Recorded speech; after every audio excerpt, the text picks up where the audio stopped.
আলহামদুলিল্লাহি রাব্বিল আলামিন আসসালাতু ওয়াসসালামু আলা সাইয়্যিদিল মুরসালিন আম্মা বা'দু ফাউযু বিল্লাহি মিনাশ শাইতানির রাজীম বিসমিল্লাহির রহমানির রহিম আসসালাতু ওয়াসসালামু আলাইকা ইয়া রাসূলুল্লাহ ওয়া আলা আলিকা ওয়া আসহাবিকা ইয়া হাবিবাল্লাহ আসসালাতু ওয়াসসালামু আলাইকা ইয়া নবিয়াল্লাহ ওয়া আলা আলিকা ওয়া আসহাবিকা ইয়া নূরাল্লাহ।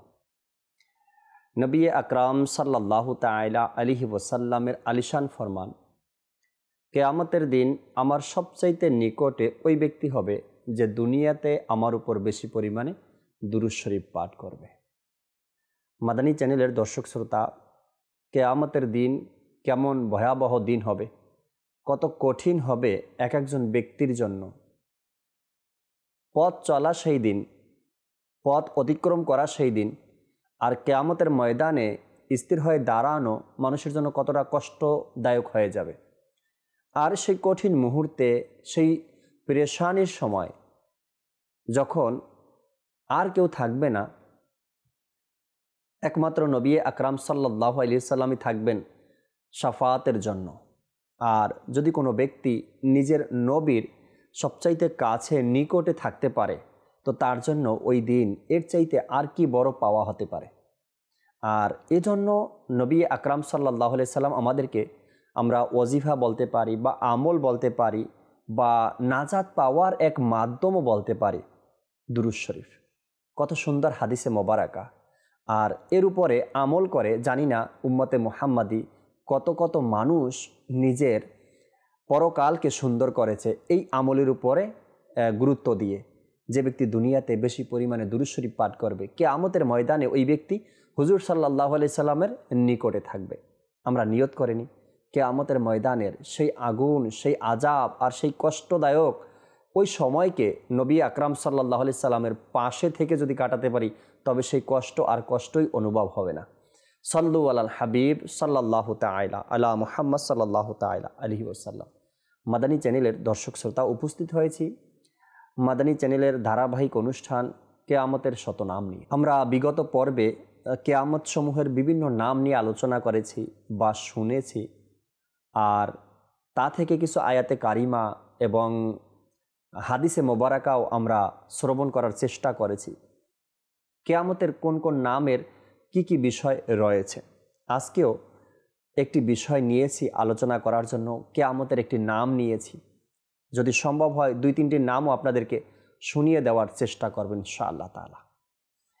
যখনই মানুষের সামনে কিয়ামত নিয়ে আলোচনা করা হয় বা কোনো বিষয় চলে আসে কথার মধ্যে কিয়ামত সম্পর্কিত, তো মানুষজন যে আছে একটু নড়াচড়া করা শুরু করে দেয়, অর্থাৎ সোজা হয়ে বসার চেষ্টা করে। কেননা কিয়ামত সম্পর্কিত যে আয়াতে কারিমাগুলো কোরআনে পাকের মধ্যে ইরশাদ হয়েছে, আর যে হাদিসে মোবারকাগুলো আমরা শ্রবণ করে থাকি, আল্লাহ তাবারক ওয়া তাআলা কোরআনে পাকের মধ্যে এক জায়গায় ইরশাদ করেছেন, শুনিয়ে দিন সেই দিনের কথা যেদিন বেদনাদায়ক শাস্তি দেওয়া হবে। অর্থাৎ আল্লাহ তাবারক ওয়া তাআলা কোরআনে পাকের মধ্যে আমাদেরকে সতর্ক করার জন্য, আমাদেরকে কিয়ামত সম্পর্কে জানানোর জন্য এই আয়াতে কারিমা নাজিল করেছেন। শুনিয়ে দিন সেই দিনের কথা যেদিন মানুষদেরকে বেদনাদায়ক শাস্তি দেওয়া হবে। যখন অগ্রিম আমাদেরকে, অ্যাডভান্স আমাদেরকে এখন থেকে নয়, আরও ১৫০০ বছর পূর্ব থেকে এই সংবাদ আমাদেরকে শোনানো হয়েছে কি তোমরা সাবধান হয়ে যাও। কেন? কোন কাজ থেকে সাবধান হতে হবে? এই কাজ থেকে যে তোমাদেরকে ওই দিন উঠতে হবে, আর ওই দিনের কথা তোমরা স্মরণ করো যেদিন মানুষদেরকে তাদের কর্মফল হিসেবে বেদনাদায়ক শাস্তি দেওয়া হবে। আর এটা ছোট বড় আমরা সবাই জানি যে কিয়ামতের ময়দানে মানুষদেরকে এর কর্মফল দেওয়া হবে। যেমন আমি কর্ম করেছি দুনিয়াতে, আর কিয়ামতের ময়দানে তার ফল আমাকে ভোগ করতে হবে। যদি আমি ভালো কিছু করি তবে কিয়ামতের ময়দানে ভালো কিছু পাবো, আর যদি দুনিয়াতে আমি খারাপ করি তো আমার জন্য খারাপই রয়েছে কিয়ামতের ময়দানে। দুনিয়াতেও হয় এগুলো দর্শক শ্রোতা। দুনিয়াতে কি হয়? যেমন কর্ম তেমন ফল। আমি আমার কর্ম যেমন করি তেমন ফলাফল আমি পেয়ে থাকি। আর এটার উদাহরণস্বরূপ আমরা দুনিয়াতে যেমন কর্ম করব, যেমন আমল করব, যেমন ইবাদত করব, কিয়ামতের ময়দানে তার ফলাফল তেমন আমার জন্য রয়েছে। আর যারা গুনাহের কাজ করবে, খারাপ কাজ করবে, হারাম কাজ করবে, তাদের জন্য রয়েছে বেদনাদায়ক শাস্তি। ধন সম্পদ আল্লাহ তাবারক ওয়া তাআলার এক নিয়াম। অনেক সময় এই ধন সম্পদ মানুষকে ভালো রাস্তা দেখায়, আবার অনেক সময় মানুষের মধ্যে অহংকার চলে আসে, আবার অনেক সময় মানুষ এই ধন সম্পদের কারণে ধ্বংসের পথে চলে যায়। কেউ আল্লাহ তাআলার নির্দেশিত পদ্ধতিতে ধন সম্পদ অর্জন ও খরচ করলে এটি কিয়ামতের দিন নাজাতের ওসিলা হবে। আল্লাহ তাবারক ওয়া তাআলা কোরআনে পাকের মধ্যে যেভাবে ধন সম্পদ অর্জন করার কথা বলেছেন হালাল পন্থায়, আর যেভাবে খরচ করার কথা বলেছেন হালাল পথে খরচ করার কথা বলেছেন। যদি একজন ব্যক্তি হালালভাবে উপার্জন করতে পারে, আবার হালাল পথে ব্যয় করতে পারে, আর ওই ব্যক্তির জন্য বলা হয়েছে কিয়ামতের দিন নাজাতের ওসিলা হবে তার সেই উপার্জন করাটা এবং ব্যয় করাটা। যেহেতু এমন অনেক আর্থিক ইবাদত রয়েছে যেগুলোর বিনিময়ে জান্নাত প্রাপ্ত হওয়ার সুযোগ রয়েছে। এমন অনেকগুলো ইবাদত রয়েছে যা আর্থিকভাবে করা যায়। কোথাও মসজিদের কাজ চলছে, আপনি সেখানে পৌঁছে গেলেন কিছু সহযোগিতা করার জন্য, এটাও মাগফিরাতের মাধ্যম, ওসিলা। কোথাও মাদ্রাসার কাজ হচ্ছে, আজকাল মানুষ দিচ্ছে আপনার চোখের সামনে, আবার অনেকে দিতে পারছি না, নিজের সে আগ্রহটা নেই। আর আমার এই সম্পদ ভালো কাজে ব্যয় হোক সেই জ্ঞানটুকু আমার কাছে নেই, বা আমার মধ্যে কৃপণতা কাজ করছে, তাই দিতে পারছি না। আমার চেয়ে গরিব লোক, আমার চেয়ে লো শ্রেণীর লোক, তারাও কিন্তু দিচ্ছে। যার পকেটে 10 টাকা আছে সেও বের করে দিচ্ছে, জুমার দিন মসজিদে দান করছে। আর যার কাছে 10,000 টাকা আছে সেও 10 টাকা দিতে পারছে না। হয়তোবা তার মধ্যে কৃপণতা কাজ করছে, না হয়তো সে এটাকে কম মনে করছে, আছে এরকমের। তো বলা হয়েছে এমন অনেক ইবাদত রয়েছে আর্থিকভাবে যেগুলোর বিনিময়ে জান্নাত প্রাপ্ত হওয়ার সুযোগ রয়েছে। আবার কারো ক্ষেত্রে এই ধন সম্পদই তার ধ্বংসের কারণ হবে, এটাও তো বাস্তব। আবার অনেকের ক্ষেত্রেই এই ধন সম্পদ ধ্বংসের কারণ হবে, কারণ তারা অবৈধ উপায়ে ধন সম্পদ উপার্জন করেছে, কৃপণতা করেছে এবং গুনাহের কাজে তা ব্যয় করেছে। কিয়ামতের দিন এই দুই শ্রেণীর ধনীদেরকে কি অবস্থা করা হবে, তাদের কি অবস্থা হবে, তা নিয়ে আমরা কিছু কথা, কিছু আলোচনা করার চেষ্টা করব ইনশাআল্লাহ তাআলা। সাল্লু আলাল হাবিব সাল্লাল্লাহু তাআলা আলা মুহাম্মদ সাল্লাল্লাহু আলাইহি ওয়াসাল্লাম। কিয়ামতের দিন কিছু ধনী মানুষ একেবারে নিঃস্ব হয়ে উঠবে। সে তো দুনিয়াতে অনেক ধন সম্পদের মালিক ছিল, অনেক টাকা পয়সা ছিল, অর্থকরী ছিল, কিন্তু কিয়ামতের ময়দানে শূন্য হাতে উঠবে, খালি হাতে উঠবে, বলা হয়েছে নিঃস্ব হয়ে উঠবে। যারা আল্লাহ প্রদত্ত সম্পদ পেয়ে তার শুকরিয়া আদায় করেনি, আল্লাহর দেয়া এই সম্পদ, এই নেয়ামত, এর শুকরিয়া আদায় করতে সে দুনিয়াতে পারেনি, সম্পদকে আল্লাহর রাস্তায় ব্যয় করেনি, কিয়ামতের দিন তাদের অবস্থা হবে ভয়াবহ। পবিত্র কোরআনে তাদের শাস্তির বর্ণনা দিতে গিয়ে মহান আল্লাহ তাবারক ওয়া তাআলা ইরশাদ করেছেন, হে ঈমানদারগণ, নিশ্চয়ই বহু পাদ্রী ও সংসার বিরাগী মানুষের ধন অন্যায়ভাবে খেয়ে বসে এবং আল্লাহর পথ থেকে নিবৃত্ত করে, আর ওই সব লোক যারা সঞ্চয় করে রাখে স্বর্ণ ও রূপা এবং তা আল্লাহর পথে ব্যয় করে না, তাদেরকে সুসংবাদ শুনিয়ে দিন বেদনাদায়ক শাস্তির। আল্লাহ তাবারক ওয়া তাআলা কোরআনে পাকে তাদের ব্যাপারে ইরশাদ করেছেন, যারা সঞ্চয় করে রাখে, যারা জমিয়ে রাখে, জমায়, যারা আগামীর দিনের জন্য, ভবিষ্যতের জন্য যারা জমায়, আর আল্লাহর রাস্তায় যারা ব্যয় করে না, যে দিন উত্তপ্ত করা হবে জাহান্নামের আগুনের মধ্যে, অতঃপর তা দ্বারা দাগ দেয়া হবে তাদের ললাটগুলোতে এবং পার্শ্ব ও পৃষ্ঠদেশগুলোতে। এটা হচ্ছে তাই যা তোমরা নিজেদের জন্য সঞ্চয় করে রেখেছিলে, এখন স্বাদ গ্রহণ করো সেই সকল সঞ্চয় করা বস্তুগুলোর। আল্লাহ তাবারক ওয়া তাআলা মানুষদেরকে বোঝানোর জন্য কি তোমরা দুনিয়াতে অন্যের সম্পদ আত্মসাৎ করা, অন্যের জায়গা আত্মসাৎ করা, অন্যের টাকা পয়সা মেরে নেওয়া, এরপরে ভবিষ্যতের জন্য, নিজের ছেলে মেয়ের ভবিষ্যতের জন্য হারামকে আমরা হারাম মানতাম না, আমরা হারামকে জমা করে রাখতাম, হালালের প্রতি আমাদের তাওয়াক্কুল ছিল না, এই সকল ব্যক্তি যারা রয়েছে তাদেরকে আল্লাহ তাবারক ওয়া তাআলা কত সতর্কভাবে এখানে বলে দিয়েছেন, তাদেরকে শুনিয়ে দাও সুসংবাদ সেই ভয়াবহ শাস্তির দিনের কথা। পবিত্র কোরআনে ইরশাদ হয়েছে, এবং ওই ব্যক্তি যার আপন আমলনামা বাম হাতে দেয়া হবে, বলবে, হায়, কোনো মতে আমাকে আমার আমলনামা না দেয়া হতো। ওই দিন মানুষ আফসোস করবে, অনুশোচনা করবে, হায়, আমার আমলনামা যদি আমাকে দেয়া না হতো। কিয়ামতের ময়দানে যার আমলনামা বাম হাতে দেওয়া হবে, সে তো বুঝবে কি আমার আমলনামাতে কিছু নেই, কেননা আমার আমলনামা বাম হাতে দেওয়া হয়েছে। যদি ডান হাতে দেওয়া হতো তবে আমার জন্য নাজাত ছিল, জান্নাত ছিল। বাম হাতে দেওয়া হয়েছে মানে আমি ফেল করেছি, আমি ঠিকমতো হিসাব নিকাশ দিতে পারিনি, এবং আমি কি জানতাম যে আমার হিসাব কি। ব্যক্তি তখন অনুশোচনা করবে আর বলবে, আমি কি জানতাম যে আমার হিসাব কি। হায়, কোনো মতে মৃত্যুই কিচ্ছার সমাপ্তি হতো। তখন ব্যক্তিরা বলবে, যদি আমার মৃত্যুটা, আমার মরণটা, আমার ইন্তেকালটাই কিচ্ছা কাহিনী শেষ হয়ে যেত, আর এরপরে আমার কোনো জিজ্ঞাসাবাদ, প্রশ্ন, হিসাব নিকাশ, আমলনামা যদি না থাকতো, তখন সে নিজে নিজে অনুশোচনা করবে। আমার কোনো কাজে আসলো না আমার ধন সম্পদ, সে এটাও বলবে, আমার কোনো কাজে আসলো না আমার এই ধন সম্পদ, দুনিয়াতেই আসে না। অনেক মানুষের জীবনে, অনেক মানুষের লাইফে তার অর্থ সম্পদ, টাকা পয়সা দুনিয়াতেই কাজে আসে না। তার কারণ হলো গিয়ে, বাবা মা সন্তানের জন্য অনেক পরিশ্রম করে, অনেক কষ্ট করে, দিন রাত পরিশ্রম করতে থাকে। কেউ বা লেবারের কাজ করে, কেউ বা গাড়ি চালক, কেউ বা সরকারি কর্মচারী। এভাবে এক একজন এক একভাবে নিজের জীবনকে অতিবাহিত করছে নিজের সন্তানের ভবিষ্যৎ সুন্দর করার জন্য। যখন ওই মা বাবা বৃদ্ধ হয়ে যায়, ওই মা বাবা বৃদ্ধা হয়ে যায়, তখন সন্তান তাদেরকে লালন পালন করা তাদের জন্য কষ্টকর হয়ে যায়। তখন মা বাবাকে কোথায় রাখবে, কিভাবে রাখবে, কোন বাসায় রাখবে, কোন ছেলে রাখবে, কোন মেয়ে রাখবে, তারা তখন ভাগ বন্টক শুরু করে দেয়। মা আজকে 1 মাস, বাবা আজকে 1 মাস তোমার কাছে থাকবে, এর পরের মাস আমার কাছে থাকবে। তখন মা বাবা সন্তানের কাছে বোঝা হয়ে যায় যে মা বাবা হারাম উপার্জন করেছে, আবার অনেক মা বাবা হালাল উপার্জন করে। এরপরে সন্তানের ভবিষ্যৎ গড়ে দেয়, আর সেই সন্তান একটা সময় এসে মা বাবার সেই কষ্টগুলোকে ভুলে গিয়ে নিজেদের কষ্টগুলো সামনে তুলে ধরে।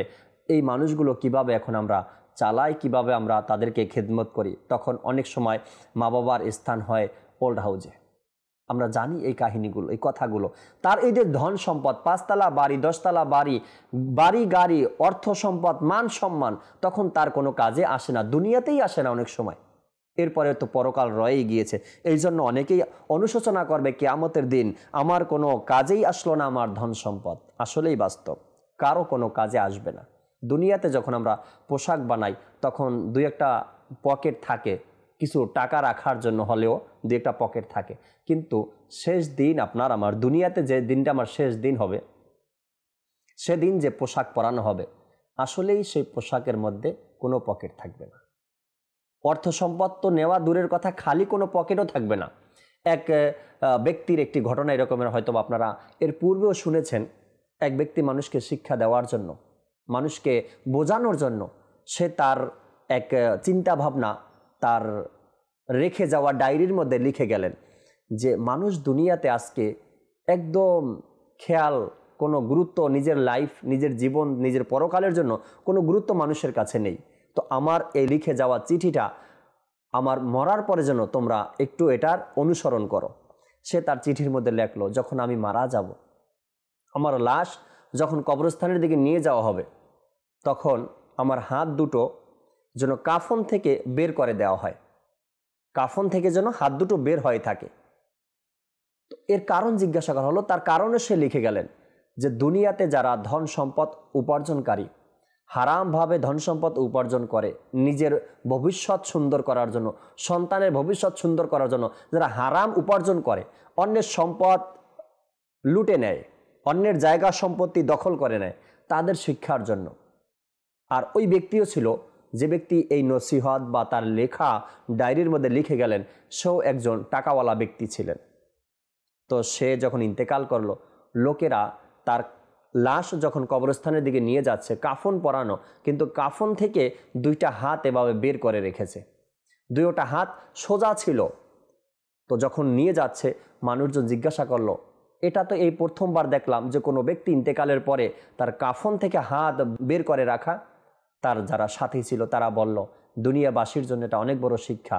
এই ব্যক্তি তো দুনিয়াতে অনেক সম্মান অর্জন করেছে, অনেক টাকা পয়সা অর্জন করেছে, আর সে যাওয়ার সময় নিজে এটা লিখে গিয়েছেন যাতে করে তার হাত যে খালি যায়, তার হাতে কোনো অর্থ সম্পদ তার সাথে যাচ্ছে না, খালি হাতে সে কবরস্থানে যাচ্ছে, তার একটা নমুনা সে মানুষকে দেখাতে চায়। এটা অনেক বড় শিক্ষা ছিল ওই জমানার লোকদের জন্য, যে আমি আসছিও খালি হাতে পৃথিবীতে, আবার আমাকে যেতেও হবে খালি হাতে। আমি আসছিও একা, আবার আমাকে যেতেও হবে একা। না আমার সাথে কোনো ধন সম্পদ যাবে, না আমার সাথে কোনো আমার আত্মীয় স্বজন যাবে, কেউ যাবে না। আবার অনেক ব্যক্তি কিয়ামতের ময়দানে অনুশোচনা এভাবে করবে আর এভাবে বলবে, আমার সমস্ত ক্ষমতা শেষ হয়ে গেছে। কতই না ক্ষমতা মানুষের কাছে থাকে, অর্থ সম্পদ থাকলে তাদের কোনো ক্ষমতা কাজে আসবে না, আর সে এটা বলতে থাকবে আমার সমস্ত ক্ষমতা শেষ হয়ে গেছে। আরও বলবে, তাকে ধরো, অতঃপর তার গলায় রশি লাগাও। যখন মানুষ নিজের অনুশোচনাগুলো বলতে থাকবে, আমার টাকা, আমার সম্পদ, আমার আত্মীয় স্বজন, আমার ছেলে সন্তান কোনো কাজে আসলো না আজ কিয়ামতের দিন, তখন আওয়াজ আসবে, তাকে ধরো এবং তার গলায় রশি লাগাও, অতঃপর তাকে জ্বলন্ত আগুনে ধসিয়ে দাও। যখন আপনার ব্যাপারে, আমার ব্যাপারে এমন নির্দেশ আসবে আল্লাহ তাআলার পক্ষ থেকে, যখন এই আদেশগুলো আসবে, তাকে ধরো, গলায় রশি লাগাও আর আগুনের মধ্যে নিক্ষেপ করে দাও, তাকে ধসিয়ে দাও, তখন আপনার আর আমার অবস্থা কেমন হবে? একটু চিন্তা করি নিজের ব্যাপারে। অতঃপর এমন শিকল যার দৈর্ঘ্য 70 হাত, তাকে সেটা দিয়ে বাধা হবে। নিশ্চয়ই সে মহান আল্লাহর উপর ঈমান আনত না, বরং মিসকিনদেরকে খাদ্যদানের প্রতি উৎসাহ দিত না, আর এজন্যই তার এমন শাস্তি ভোগ করতে হবে কাল কিয়ামতের ময়দানে। মাদানী চ্যানেলের দর্শক শ্রোতা, কিয়ামতের ময়দানে আরও বিভিন্ন লোক যারা বিভিন্নভাবে সম্পদ অর্জন করে, কারো ব্যাপারে আসছে যারা সুদের নেশায় ডুবে গিয়েছে, যারা সুদ খেত, তাদের ব্যাপারেও আসছে। পবিত্র কোরআনে ইরশাদ হয়েছে, যারা সুদ খায় তারা কিয়ামতের দিন তার মতো দাঁড়াবে যাকে শয়তান স্পর্শ দ্বারা পাগল করে রেখেছে। এছাড়া বিভিন্ন আয়াতে ও হাদিস দ্বারা অবৈধ উপায় উপার্জন করে এবং গুনাহের কাজে ব্যয় করে, কিয়ামতের দিন তাদের দুর্ভোগের বিষয়ে বহু হুঁশিয়ারি রয়েছে। যেমনভাবে কোরআনে পাকের মধ্যে, তেমনিভাবে হাদিসে মোবারকার মধ্যে যারা হারাম পন্থায় সম্পদ উপার্জন করে, সেটা হোক সুদ বা ঘুষ বা অন্যের সম্পদ দখল করে নেওয়া, জায়গা জমি দখল করে নেওয়া, তাদের ব্যাপারে বহু হুঁশিয়ারি দেওয়া হয়েছে কোরআনে পাকের আয়াতের মাধ্যমে এবং হাদিসে মোবারকার মাধ্যমে। আজকাল যারা গ্রামগঞ্জে আমরা বসবাস করি, আমরা অনেকেই এই অভিযোগটা শুনে থাকি বা দেখি। এক ভাই বা অপর ভাই বা এলাকাবাসীর জায়গা, ক্ষেত যে আছে না, একসাথেই হয়ে থাকে। দুই ক্ষেতের মাঝখানে হয়তো বা একটা রাস্তার মতো তৈরি করা থাকে, ছোট্ট একটা রাস্তা তৈরি করা থাকে, একটা চিহ্ন থাকে এখানে, এই পাশে একজনের জায়গা, এই পাশে আরেকজনের জায়গা।